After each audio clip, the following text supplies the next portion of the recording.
नमस्कार, भारत एक्सप्रेस देख रहे हैं आप। आपके साथ मैं हूं रोहित पोखरियाल। राजधानी दिल्ली के राजेंद्र नगर के कोचिंग सेंटर में हुए हादसे ने देश भर को सन्न कर दिया है।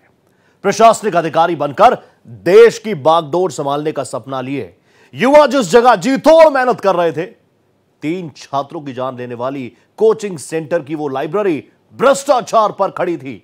प्रशासन की तरफ से इजाजत मिली थी पार्किंग और स्टोर रूम की, लेकिन राव आईएएस कोचिंग सेंटर के मालिकों ने नियमों को ताक पर रखकर पैसों के लिए उस जगह पर लाइब्रेरी खोल दी, जिसमें पानी भर जाने से 3 होनहार छात्र काल के गाल में असमय समा गए। चारों तरफ कोहराम मचा तो अब प्रशासन राजेंद्र नगर में अवैध निर्माण पर बुलडोजर एक्शन कर रहा है। बगैर इजाजत चलाई जा रही लाइब्रेरी सील की जा रही है और इसी बद इंतजामी को लेकर हमारी एक खास पेशकश, कोचिंग नहीं डेड सेंटर, कई रिपोर्ट्स आपके सामने रखते हैं सिलसिलेवार तरीके से। आईएएस कोचिंग सेंटर में हादसा, 3 छात्रों की गई जान।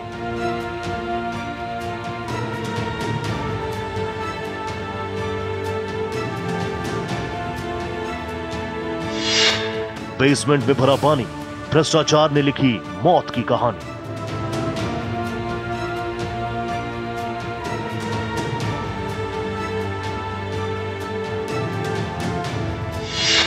बिल्डिंग में हुआ पावर कट, लाइब्रेरी का बायोमेट्रिक गेट जाम।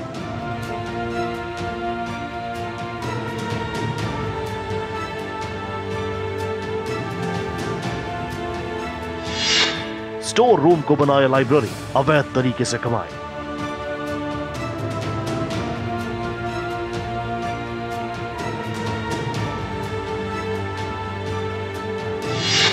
कोचिंग सेंटर मालिक, कोऑर्डिनेटर गिरफ्तार, कई पर गाज।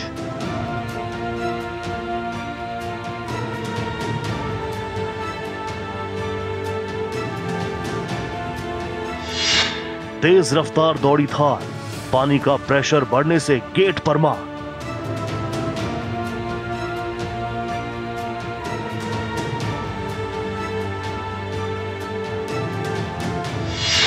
छात्रों का विरोध प्रदर्शन, अवैध निर्माण पर चला बुलडोजर।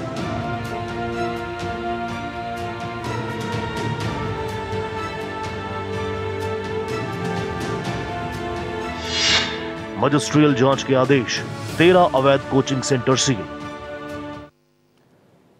देश को झकझोर कर रख देने वाला यह हादसा, और इस हादसे के हो जाने के बाद पुलिस गिरफ्तारियों पर गिरफ्तारी कर रही है। राव आईएएस कोचिंग सेंटर के मालिकों समेत लापरवाही बरतने वाले लोगों को दिल्ली पुलिस ने अरेस्ट किया है। वहीं अपने साथियों को खोने वाले सैकड़ों छात्र सड़कों पर उतरकर प्रदर्शन करने को मजबूर हैं। एक तरफ हादसे की मजिस्ट्रियल जांच के आदेश दिए जा चुके हैं, तो वहीं दिल्ली हाईकोर्ट में याचिका डालकर दिल्ली सरकार, एमसीडी और राव आईएएस कोचिंग को हादसे का पक्षकार बनाया गया है। दिल्ली के ओल्ड राजेंद्र नगर के राव आईएएस कोचिंग सेंटर के बेसमेंट में डूबने से 3 स्टूडेंट्स की मौत हो गई। एमसीडी ने एक जूनियर इंजीनियर को टर्मिनेट और एक असिस्टेंट इंजीनियर को सस्पेंड कर दिया है। वहीं पुलिस ने मामले को लेकर 5 और लोगों को गिरफ्तार किया। अब तक कुल 7 लोग अरेस्ट हो चुके हैं। सर्च एंड रेस्क्यू ऑपरेशन के बाद 3 डेड बॉडीज बेसमेंट से रिकवर हुए थे। उनकी पहचान कर ली गई है और उनके परिवारजनों को सूचना दे दी गई है। इस मामले में हमने एफआईआर भी रजिस्टर कर लिया है। जो एफआईआर राजेंद्र नगर थाने में दर्ज किया गया है वो अंडर सेक्शन 105, 1061, 115(2), 290 और 35 BNS के तहत ये एफआईआर दर्ज किया गया है। ये एफआईआर वो कोचिंग सेंटर के खिलाफ, जो उस बिल्डिंग मैनेजमेंट के लोग हैं उनके खिलाफ, जो वहां पर उस ड्रेन के मेंटेनेंस के रिस्पॉन्सिबल थे उन लोगों के खिलाफ, और ऐसे और भी लोग जो इस इन्वेस्टिगेशन में जिनका रोल पाया जाएगा उन सबके खिलाफ ये एफआईआर दर्ज किया गया है। उधर आप हेडक्वार्टर के पास बीजेपी ने हल्ला बोला। और आपको पता है जिम्मेदार कौन है? क्या दुर्गेश पाठक जी को नहीं पता था कि मॉनसून सेशन शुरू हो गया? क्या शैली जी को नहीं पता था मॉनसून सेशन शुरू हो गया? वो मॉनसून सेशन पर उनका ध्यान नहीं था, उनका ध्यान कहीं और था। उनका ध्यान था कि हम ट्रांसफर पोस्टिंग दिल्ली में करा लें। अगर ट्रांसफर पोस्टिंग से ध्यान हटता तो आज दिल्ली के सीवर साफ करा रहे होते इनके सांसद और काउंसलर और जो एमएलए हैं ना। और अगर ये सीवर साफ हुए होते, अधिकारी ढंग से काम हुए होते, तो आज जो 3 यूपीएससी एस्पिरेंट्स थे, जो 3 होनहार बच्चे थे, वो आने वाले भविष्य में यूपीएससी एस्पिरेंट बन के आईएएस बन रहे होते, ना कि उनकी हत्या कर दी होती। जी, हम जो पिछले दिन ओआरएन में, ओल्ड राजेंद्र नगर में जो राउस कोचिंग का जो ठेका है, जो कारोबार है, उसमें किस प्रकार कुछ 3 दूर दराज से पढ़ रहे आ रहे छात्रों की जिस तरीके से प्लान्ड, मैं बोलूंगा, एमसीडी के द्वारा हत्या की गई है, वो नेग्लिजेंस नहीं थी, जो हत्या की गई है, उसके विषय में हम यहाँ के जो जिम्मेदार लोग हैं उनसे प्रश्न पूछने आए थे। बहुत ही शांतिपूर्वक यहाँ प्रश्न पूछने आए थे। शायद वो चीज अरविंद केजरीवाल जी को, शैली ओबरॉय जी को नागवार गुजरी, बेचकर और आम छात्रों पर, छात्राओं पर लाठियां बरसाई। कई छात्रों के कपड़े फटे हुए हैं, आप देख सकते हैं। कई छात्रों पर लाठियां बरसाई गई हैं। मैं इकलौता नहीं हूं जिस पर लाठी लगी है, तो ऐसे छात्रों को घायल किया गया है। दरअसल एमसीडी में आपका बहुमत है। बीजेपी ने आरोप लगाया कि एमसीडी की लापरवाही के कारण ये घटना हुई। कार्यकर्ताओं को रोकने के लिए दिल्ली पुलिस ने वाटर कैनन का इस्तेमाल किया। इधर आप कार्यकर्ताओं ने एमसीडी कमिश्नर के खिलाफ नारेबाजी कर विरोध व्यक्त किया। आप कार्यकर्ताओं ने आरोप लगाए कि एमसीडी कमिश्नर की लापरवाही के कारण जलभराव हुआ और 3 स्टूडेंट्स की मौत हुई। ये बहुत ही दुर्भाग्यपूर्ण घटना है और जो छात्र इसमें मारे गए हैं, मैं उनकी आत्मा की शांति के लिए प्रभु से प्रार्थना करता हूं। मंत्री सौरभ भारद्वाज जी का, आतिशी जी का, गोपाल राय जी का और इमरान हुसैन का जो वीडियो सामने आया है अधिकारियों के साथ मीटिंग का, वो मीटिंग बारिश के पहले हो रही है। उस समय उन्होंने, मंत्रियों ने बार बार कहा कि डीसिल्टिंग कराइए, नाले जाम हो गए हैं, पानी भर सकता है, अभी बारिश जब शुरू होगी समस्या आ सकती है और लंबे समय से ये समस्या है। अधिकारी काम नहीं कर रहे हैं और उस पर कार्रवाई करने की जिम्मेदारी किसकी है? एलजी की है। तो मैं बीजेपी वालों से पूछना चाहता हूं कि दिल्ली के लोगों को आप सजा दे रहे हैं, उनकी जिंदगी आप नरक बनाना चाहते हैं। कोचिंग सेंटर के पास स्टूडेंट्स प्रदर्शन कर रहे छात्रों से मिलने दिल्ली के एलजी वीके सक्सेना भी पहुंचे। एमसीडी ने कहा है कि ये आपदा है। सर, मैं मानूंगा ये पूरी तरह से लापरवाही है। सर, मैं 2 साल से यहाँ रह रहा हूँ। आधा घंटा बारिश होने पर सर घुटनों तक पानी आ जाता है और ये सर 2 सालों से लगातार हो रहा है। सर, आपदा वो होती है जो कभी कभार होती है, एक बार होती है। सर, हम 2 साल से देख रहे हैं, ये लगातार हो रहा है। दूसरी बात सर, मैंने अपने मकान मालिक से बात किया, उन्होंने बताया कि वो 10 से 12 दिन से जाकर काउंसलर से यहाँ बोल रहे थे लगातार कि नालों की सफाई कराई जाए, लेकिन वो नालों की कोई सफाई नहीं करा रहे हैं सर। तो यहाँ पे ये जो हमारे काउंसलर्स हैं, ये उनका भी फेल्योर है। तीसरी बात सर, मैं ये देख रहा हूँ कि हमने पढ़ा है कमिटेड ब्यूरोक्रेसी, यहाँ पे मैं वो हाल देख रहा हूँ कि पहले इन्होंने लाइट काटा, उसके बाद सर सारी लाशें निकाल दी, उसके बाद यहाँ पे बच्चों को हटाने के लिए वहाँ पे पूरी पुलिस जुट गई और लाठी डंडे लेकर खड़ी है। एमसीडी ने दिल्ली के 13 कोचिंग सेंटर्स को सील किया है, जहां बेसमेंट में क्लासेस चल रही थी। इनमें दृष्टि आईएएस कोचिंग संस्थान का एक सेंटर भी शामिल है। ये सेंटर नेहरू विहार के वर्धमान मॉल के बेसमेंट में चल रहा था। इसके साथ ओल्ड राजेंद्र नगर में बुलडोजर से अतिक्रमण भी हटाया गया। पुलिस ने कहा है कि गिरफ्तार हुए लोगों में वो शख्स भी शामिल है जिसने कोचिंग के सामने से तेजी से कार चलाई थी। ऐसा प्रतीत हो रहा है कि तेज कार चलाने के कारण पानी का प्रेशर बढ़ा और बेसमेंट का गेट टूट गया।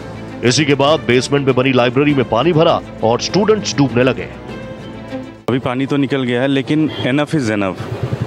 दिल्ली के अंदर सिर्फ ओल्ड राजेंद्र नगर नहीं बल्कि बहुत सारे इलाकों में इन कोचिंग इंस्टीट्यूट्स ने, बहुत सारे लोगों ने बेसमेंट्स को पूरी तरह से कमर्शियल एक्टिविटीज़ के लिए यूज़ कर रहे हैं। बच्चों को पढ़ा रहे हैं। जो यहाँ पे बताई जा रही है वो ये है कि वहाँ पे वाटर लॉगिंग होती है, पानी सड़क से निकल रहा था।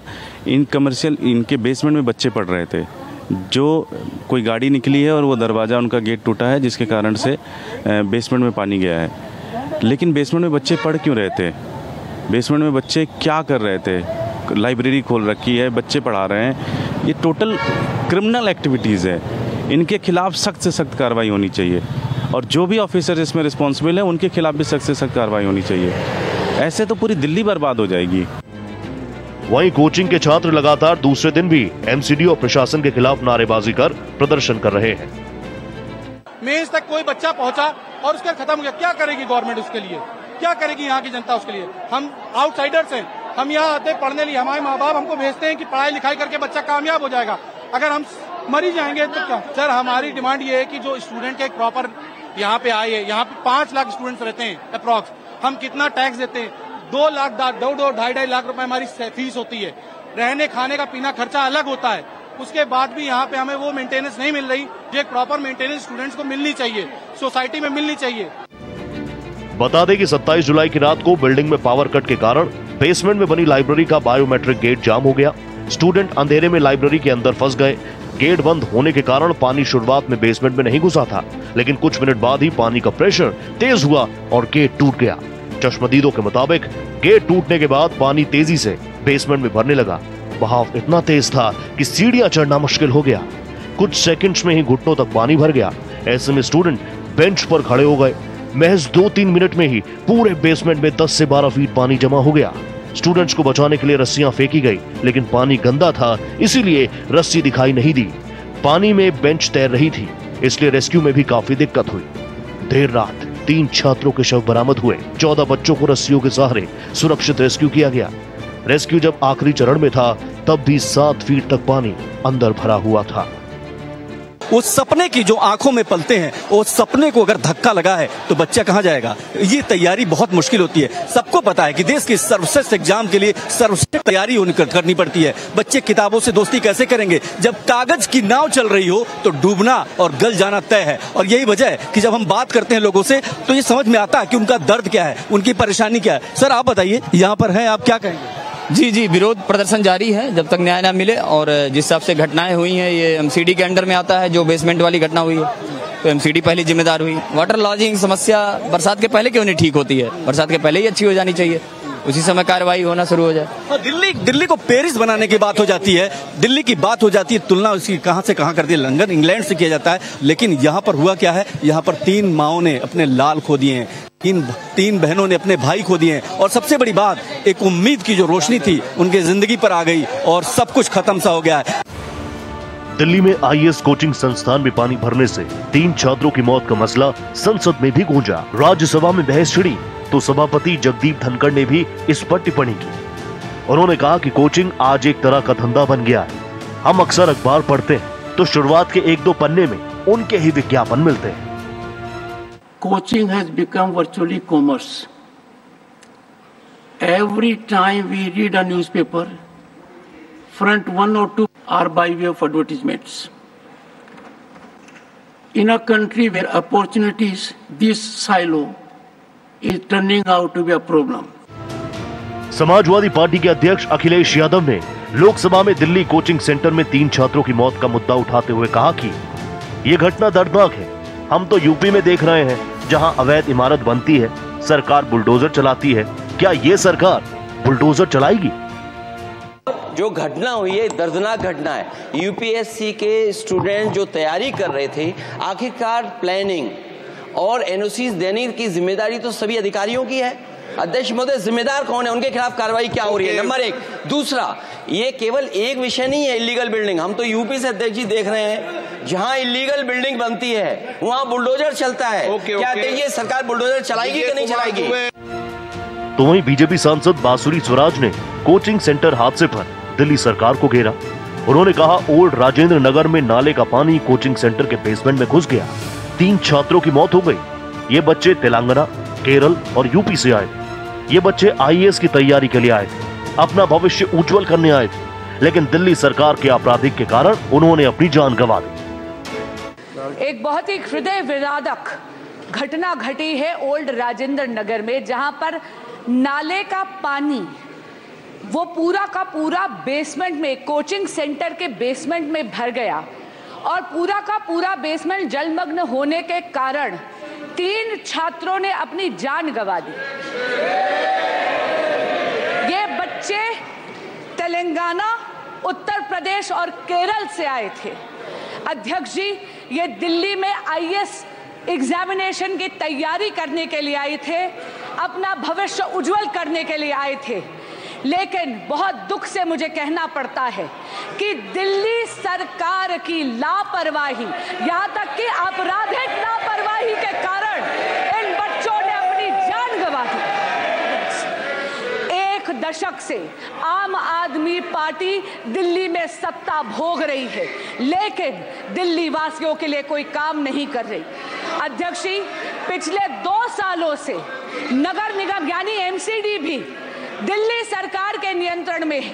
दिल्ली जल बोर्ड दिल्ली सरकार के नियंत्रण में है, ड्रेनेज की सफाई दिल्ली जल बोर्ड के दिल्ली सरकार के नियंत्रण में है, लेकिन इन्होंने ना अपग्रेडेशन करी है ना डिसिल्टिंग करी है नालों की। मेरा आपसे निवेदन है कि गृह मंत्रालय से अनुरोध करती हूं कि एक जांच समिति बनाई जाए जहां पर ये जो दिल्ली सरकार जो केवल प्रचार प्रसार और भ्रष्टाचार में लिप्त है, इसमें इंक्वायरी बिठाई जाए। दिल्ली की नालों की सफाई क्यों नहीं करी जाए? दिल्ली जल बोर्ड चरमराती हुई व्यवस्था में क्यों? वहीं हादसे पर शॉर्ट ड्यूरेशन चर्चा के दौरान बीजेपी नेता सुधांशु त्रिवेदी ने कहा कि सरकार को जिस गंभीरता से कोचिंग सेंटर्स पर नजर रखनी चाहिए थी वो नहीं हुआ, जो घटना पीड़ादायक है। त्रिवेदी ने आगे कहा कि छात्रों ने अवैध लाइब्रेरी की कंप्लेंट भी डाली थी, लेकिन सुनवाई नहीं हुई। सरकार के कान पर जूं तक नहीं रेंगी। जो घटना हुई है वो बहुत हृदय विदारक है और पीड़ादायक है कि एक सैलाब आया जो 3 बच्चों के जीवन को बहा के ले गया, उनके परिवार की आशाओं और आकांक्षाओं को बढ़ा के ले गया। मगर अफसोस की बात है कि जिनके ऊपर इसकी जिम्मेदारी होनी चाहिए थी, उनकी आंखों में एक आंसू तो छोड़िए, उनके माथे पर शिकन भी नजर नहीं आई। बजाय इसके कि वो नाना प्रकार से चीजों में इस चीज में अपना बचाव और मैं कहूं कि कुछ हद तक निर्लज्जता के साथ राजनीति करते हुए नजर आए।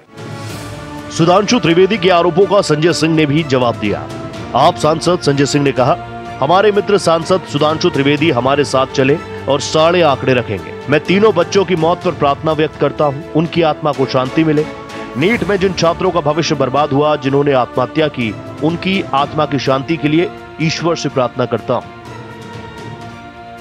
सिविल सर्विसेज की तैयारी कर रहे छात्रों की मौत से पूरे देश में मातम है, लेकिन उसके बाद जिस तरह से मुद्दे पर सियासत हो रही है, वो यकीनन मारे गए छात्रों के परिजनों को और ज्यादा पीड़ा पहुंचाने का काम करेगी। नेताओं से उम्मीद की जाती है कि वो जनता के मर्म पर मरहम लगाने का काम करें, लेकिन सड़क से लेकर संसद तक तमाम पार्टियों के सियासतदान एक दूसरे के दल पर इस हादसे के बहाने कटघरे में खड़ा करने की कोशिश कर रहे हैं। राव कोचिंग सेंटर के बेसमेंट में चल रही लाइब्रेरी पूरी तरह से अवैध थी।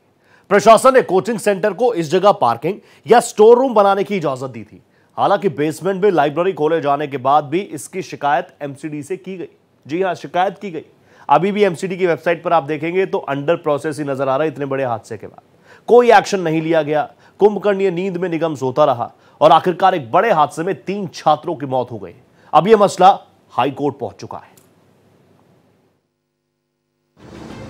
दिल्ली हाईकोर्ट में याचिका डालकर राष्ट्रीय प्रवासी मंच ने छात्रों की सुरक्षा को लेकर गाइडलाइंस बनाने और हादसा होने पर उचित मुआवजा देने की मांग की है। याचिकाकर्ता ने दिल्ली सरकार, एमसीडी और राव आईएएस कोचिंग को जनहित याचिका में पक्षकार बनाया। इसमें हाईकोर्ट के रिटायर्ड जज की निगरानी में घटना की जांच कराने की मांग की गई। साथ ही दूसरे राज्यों से आने वाले छात्रों की सुरक्षा को लेकर भी गाइडलाइंस बनाने की बात कही गई। बता दें, 2021 में एमसीडी की ओर से राव आईएएस कोचिंग सेंटर को सर्टिफिकेट जारी किया गया। इसमें कहा गया था कि बेसमेंट में सिर्फ स्टोरेज की अनुमति है, वहां कोई व्यावसायिक गतिविधि नहीं चलाई जा सकती। घटना के बाद एमसीडी ने कहा कि कोचिंग सेंटर में लाइब्रेरी अवैध रूप से चलाई जा रही थी। बिल्डिंग प्लान और फायर ब्रिगेड के एनओसी में कोचिंग के अधिकारियों ने बताया कि बेसमेंट का इस्तेमाल पार्किंग और स्टोर रूम के लिए किया जाएगा। आपको बता दें, राव कोचिंग सेंटर के मालिक और कोऑर्डिनेटर समेत 7 लोगों को पुलिस ने गिरफ्तार किया है। अभिषेक गुप्ता और देशपाल सिंह को 14 दिनों की न्यायिक हिरासत में भेज दिया गया है। बता दें, राव आईएएस कोचिंग सेंटर के बेसमेंट में चल रही अवैध लाइब्रेरी की शिकायत 1 महीने पहले 26 जून को एमसीडी से कर दी गई थी। बार बार रिमाइंडर भी भेजा गया, पर एमसीडी की उदासीनता तो देखिए। हादसे वाले दिन भी शिकायत अंडर प्रोसेस जा रहा था। Civil service aspirant Kishore Singh Kushwaha ने कोचिंग सेंटर के खिलाफ शिकायत दर्ज कराई थी, लेकिन नगर निगम ने कोई एक्शन नहीं लिया। वहीं दिल्ली सरकार की मंत्री आतिशी ने मुख्य सचिव नरेश कुमार को मजिस्ट्रेट जांच शुरू करने के आदेश दिए। उन्होंने मामले को लेकर जल्द से जल्द रिपोर्ट पेश करने के निर्देश दिए। इसके साथ एलजीवीके सक्सेना ने डिविजनल कमिश्नर को जांच के आदेश दिए। एलजीवीके सक्सेना के मुताबिक शायद बेसिक मेंटेनेंस सिस्टम फेल होने की वजह से हादसा हुआ है। उन्होंने डिविजनल कमिश्नर से हादसे पर रिपोर्ट तलब की। वहीं कार्रवाई करते हुए एमसीडी ने बेसमेंट में अवैध रूप से चल रहे 13 कोचिंग सेंटर्स को सील कर दिया है। साथ ही संस्थानों पर नोटिस चस्पा कर उनसे जवाब मांगा है। नगर पालिका ने ओल्ड राजेंद्र नगर में 3 ऐसे बेसमेंट में ताला लगाया जहां राव आईएएस की तरह हादसा होने की आशंका थी। वहीं कांग्रेस नेता राहुल गांधी ने हादसे पर प्रतिक्रिया देते हुए कहा कि प्रतियोगी छात्रों की मृत्यु बहुत ही दुर्भाग्यपूर्ण है। कुछ दिन पहले बारिश के दौरान बिजली का करंट लगने से एक छात्र की मृत्यु हुई थी। इंफ्रास्ट्रक्चर का ये कॉम्प्लेक्स सिस्टम ही संयुक्त असफलता है। कांग्रेस नेता प्रियंका गांधी ने कहा कि ये लापरवाही और अव्यवस्था की पराकाष्ठा है। जो बच्चे दूर दूर से यहाँ अपने सपने पूरे करने के लिए आते हैं, उनकी जिंदगी भी उनसे छिन रही है। यह आपराधिक और गैर जिम्मेदाराना है। इसकी जवाबदेही तय होनी चाहिए। दिल्ली में शनिवार की रात शाम से बारिश शुरू हुई थी और उस बारिश के बाद काफ़ी ज़्यादा जलभराव हो गया था और ये वही रोड है जहाँ पर जलभराव हो गया था। सामने ये राउज IAS एकेडमी है जहाँ पर बच्चे पढ़ते थे। इसके बेसमेंट में एक पूरा हॉल बना हुआ है और उस हॉल में बायोमेट्रिक गेट लगा हुआ था। बायोमेट्रिक गेट लाइट जाने की वजह से बंद हो गया, जिसकी वजह से बच्चे अंदर फंस गए। वरना बच्चे जैसे ही पानी अंदर आना शुरू हुआ था बाहर निकल सकते थे, लेकिन बायोमेट्रिक गेट बंद होने की वजह से बच्चे बाहर नहीं निकल पाए, वो अंदर ही लॉक हो गए। इस बीच जब नीचे बेसमेंट में पानी बढ़ रहा था तो बच्चों ने अपनी जान बचाने की पूरी कोशिश की। 17 बच्चे उस बेसमेंट लाइब्रेरी हॉल में थे। वह अपनी बेंच के ऊपर खड़े हुए और बेंच के ऊपर खड़े होकर के उन्होंने वो सब जतन किए जिससे उनकी जान बच सके, लेकिन ऐसा नहीं हो पाया और इसी में तमाम कोशिशों के बाद भी 3 स्टूडेंट्स की मौत हो गई। यदि वो बायोमेट्रिक गेट पहले खुल जाता तो शायद एक भी बच्चे की मौत ना होती। और बायोमेट्रिक गेट खोलने का कोई प्रोसेस भी नहीं था। बच्चे अंदर चिल्ला रहे थे। बाहर जो भी प्रबंधक हैं, जो यहाँ व्यवस्था देखने वाले लोग हैं, उन्होंने भी गेट खोलने की कोशिश की, लेकिन कुछ नहीं कर पाए। इसी बीच जब प्रेशर बहुत ज़्यादा बढ़ा तब जाकर के गेट वो टूटा है और जब बच्चों ने ऊपर आने की कोशिश की तो इतना ज़्यादा प्रेशर था कि बच्चे जीना नहीं चढ़ पा रहे थे। इस बीच जब फोर्स पहुंची और रेस्क्यू शुरू किया गया, 7 बच चुका था और तब तक 3 बच्चों की मौत हो चुकी थी। 14 बच्चों को सुरक्षित निकाला गया, उनमें से कुछ बेहोश भी हो गए थे। बाद में 3 की डेड बॉडी निकाली गई। 3 बच्चे नहीं रहे हैं। इसमें से एक जो स्टूडेंट्स थी बच्ची, उसने 1 महीने पहले ही यहाँ पर आकर के एडमिशन लिया था। उनके माता पिता का बुरा हाल है। ये अब ऐसा समय आ चुका है कि जब ऐसे में सभी राजनीतिक पार्टियां एक दूसरे को आरोप प्रत्यारोप लगा रही। भाजपा कह रही है कि इसके लिए दिल्ली की जो मेयर है वो जिम्मेदार है, MCD जिम्मेदार है, जबकि आम आदमी पार्टी की अगर बात करें तो उनके नेता कह रहे हैं कि 15 साल तक यहाँ भाजपा की सरकार रही है MCD में, उन्होंने क्या किया है। फिलहाल आरोप प्रत्यारोप का दौर चल रहा है, लेकिन शर्मनाक बात यह है कि इन जिम्मेदारों की गैर जिम्मेदारी की वजह से 3 बच्चे मौत में समा चुके हैं। कैमरा पर्सन दिलीप के साथ आदित्य द्विवेदी, भारत एक्सप्रेस, दिल्ली। तो तमाम ज्वलन सवाल हैं। आपके जहन में भी वही सवाल होंगे कि दिल्ली में आखिर ऐसे कितने कोचिंग सेंटर या हम यूं कहें ऐसे कितने डेट सेंटर जारी हैं और किस तरीके से उस पर लगाम लगाई जाएगी या नहीं लगाई जाएगी। इसी के साथ इस खास पेशकश में इतना ही। देश प्रदेश की हर बड़ी खबर के लिए आप बने रहिए भारत एक्सप्रेस के साथ। नमस्ते।